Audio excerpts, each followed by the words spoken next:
बिस्मिल्लाहिर्रहमानिर्रहीम।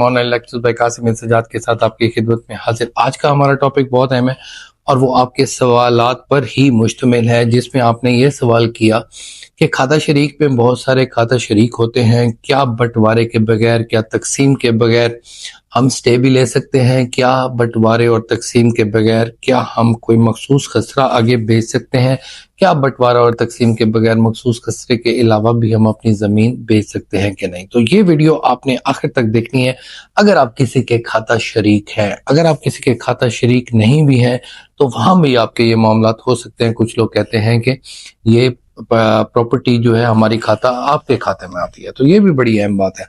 तो इसमें बड़ी ज़रूरी बात यह है कि जब भी खाता शरीक आप होते हैं तो खाता शरीक में दोनों के राइट्स बराबर होते हैं। अब बगैर तकसीम और बंटवारे के, तकसीम का प्रोसेस भी अब बहुत अच्छा हो चुका है। अगर आप तकसीम करना चाहते हैं प्रॉपर्टी को तो वो भी 3 महीने के अंदर अंदर हो जाएगी, उसकी अपील भी नहीं है। लेकिन उसके अलावा यकदम आपको मौका मिलता है कि खसरा आपका मखसूस है या खसरा के बगैर आप बेचना चाहते हैं, या आप थोड़े से कमज़ोर हैं, या इस वजह से कि आपकी थोड़ी सी एक प्रॉपर्टी है, जैसे 2 मरले 1 मरले वगैरह प्रॉपर्टी है, क्या आप बेच सकते हैं कि नहीं?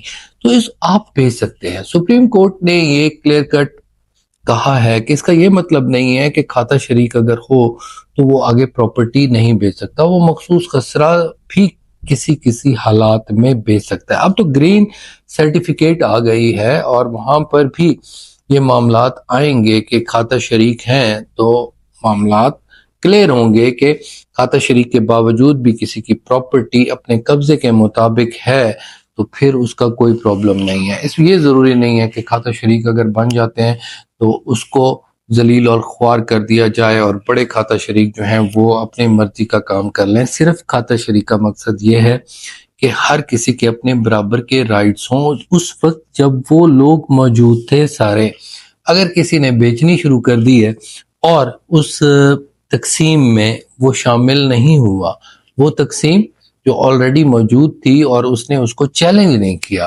काफी अरसा तक, इसका मतलब है वो उसको एडमिट कर रहा है। ये नहीं है कि रोड, कोई सोलिंग, कोई पुल्ली, कोई स्कूल और फ्रंट साइड पर आ जाए, कमर्शियल हो जाए या रेजिडेंशियल हो जाए या कॉलोनी आ जाए, तो इसका मतलब ये नहीं है कि वो तकसीम कराकर आगे पहुंच जाए, क्योंकि वो उस को ही देखा जाता है, मामलात को देखा जाता है कि हालात किस तरह हैं।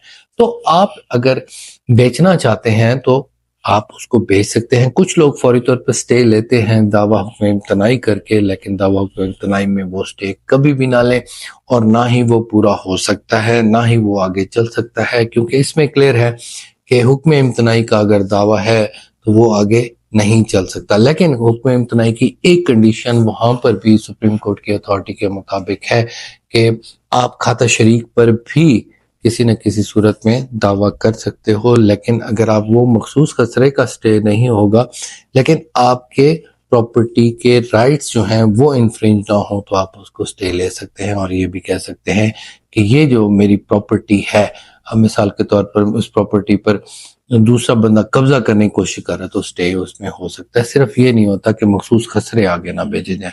तो बड़ी अहम बात है, आप उसको बेच सकते हैं, आगे चला सकते हैं, और ज़रूरी नहीं है कि आप उसका कोई तितम्मा ही काट लें या मखसूस खसरा नंबर बेचें। आप उसको खाता शरीक के हवाले से भी आगे भेज सकते हैं। अगर कोई स्टे लेता है तो आपने फौरी तौर पर उसकी वजाहत की एप्लीकेशन देनी है, वजाहत से आपका मामला हल हो जाएगा। ये थी हमारी वीडियो, बहुत अहम थी। अगर आपको अच्छी लगी तो ज़रूर हमें अपनी राय से आगाह कीजिएगा। Thank you very much. Take care of yourself. अल्लाह हाफ़िज़।